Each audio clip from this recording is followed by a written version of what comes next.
Hey folks, my name is Jared Mannanen, and I'd like to welcome you to my monthly newsletter. At the beginning of each month, I publish a newsletter filled with photos, videos, artwork, links to my other projects, and an essay that I hope will provide food for thought and a starting point for meaningful conversation.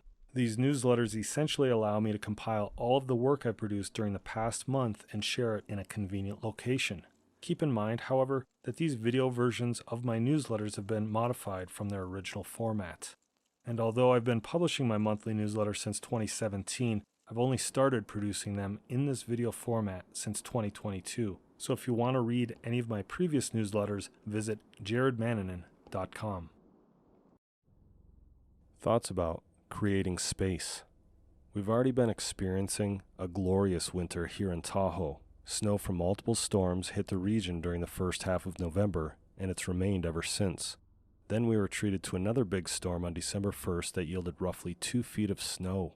And this upcoming weekend calls for more of the same. As you can imagine, I'm very excited about all of this. In fact, I've already logged over 20 days of cross-country skiing this season. Unfortunately, there's a bit of a twist to this story beginning last week. What my roommate and I initially believed to be cases of the common cold wound up being COVID. She tested negative while experiencing the worst of her symptoms, hence our belief that it was just a cold. But then I tested a few days later as a precautionary measure, and it came up positive. She tested again, and it too yielded a very faint but positive line. So we're both close to the end of the recovery phase at this point, but this little fiasco has definitely put a damper on my enthusiasm. I have to be honest though, this didn't come as a surprise, not because either of us have been risky during the limited social interactions we've had with other people, but because this seems to be par for the course as of late. While watching the test paper soak up my snot droplets and instantly light up both lines indicating a positive result, I just thought, yeah, of course it's positive because I haven't had to deal with enough nonsense already this fall. Now, I'm not looking to host my own little pity party here, and I don't want you to think that based on the nature of this conversation, I'm feeling defeated or depressed. Mostly I'm just irritated because I've built my life so that it's relatively streamlined and stress-free. But lately I've been sounding like that desperate for attention person standing in the grocery line, dumping all of their produce and problems onto the conveyor belt for all to see. So I won't dwell on this any longer than necessary, but all of these hiccups that we experience in life are opportunities for reflection, this one being no different. What this experience has reminded me of is something that I've noticed for years, and that's that there's a lot less room for error in life as we get older. When I was younger, it seemed like I always had multiple opportunities in which to pursue on any given day or in any situation. I often had a group of friends willing to jump in and participate on a moment's notice. Even when bad luck struck or I made a poor decision, I had options and always felt like there was enough time to recover because I had my whole life ahead of me. When you're young, you believe anything's possible, no matter the odds, and that every path is a yellow brick road that leads to the answers to all of life's questions.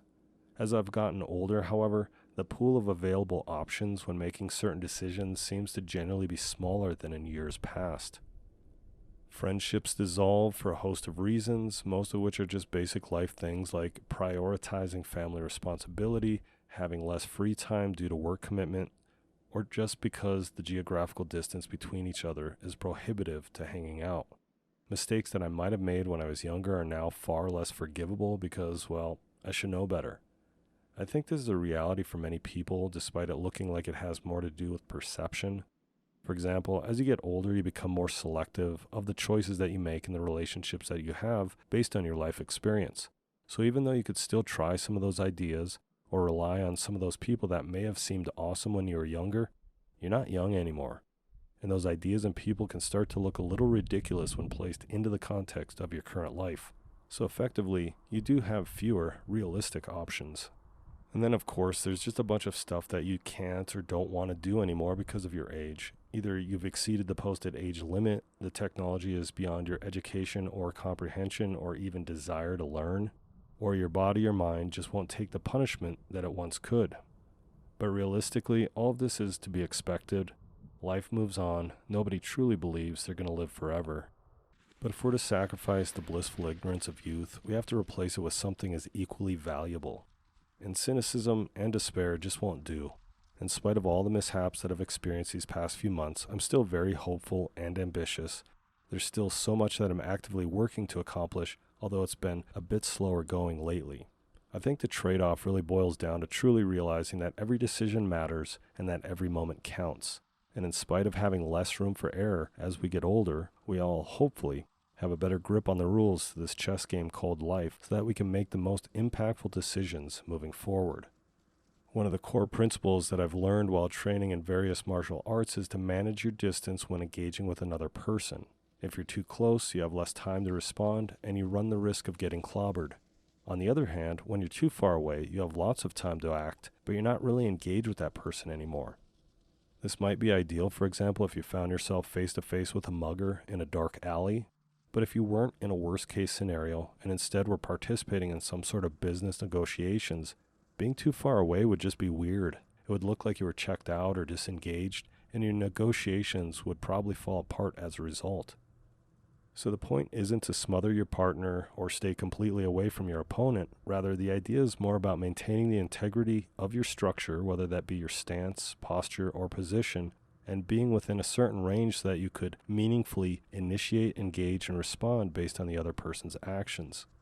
Certain circumstances will require closer contact, whereas other situations will demand a bit more space. Regardless, you want to avoid collapsing under pressure or extending yourself too far lest you create an opening on which that other person can capitalize. This game of positioning is constant and often measured in degrees of subtlety, and sometimes the pressure becomes too great and you do find yourself in a losing position, or the chess match becomes so refined that you've nearly exhausted all of your resources and anything less than an ideal maneuver will result in failure. When you find yourself in these situations, you need to create space at all costs. That space will allow you to breathe and in turn give you more time in which to act, and more time generally means more options. But you can't just wildly thrash about like a child throwing a tantrum, hoping that you'll somehow break free.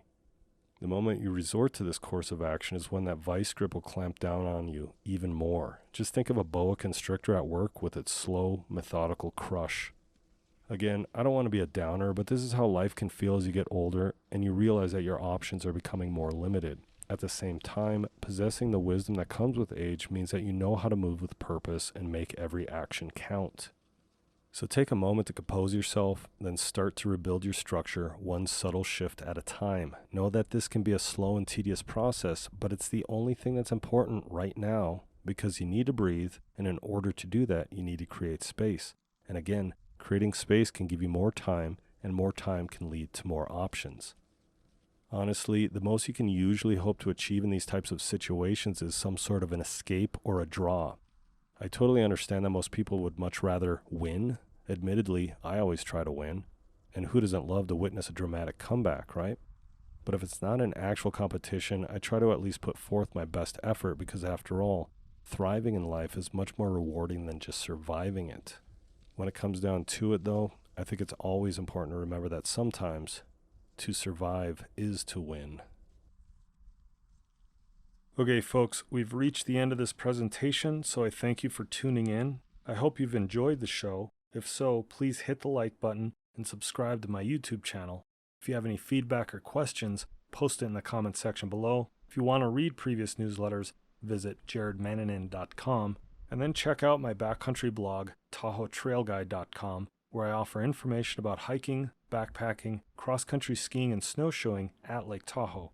I also write general and how-to articles about those activities, as well as informative articles about Sierra Nevada, flora and fauna, and the local history of Lake Tahoe. Thanks again, and take care, everyone.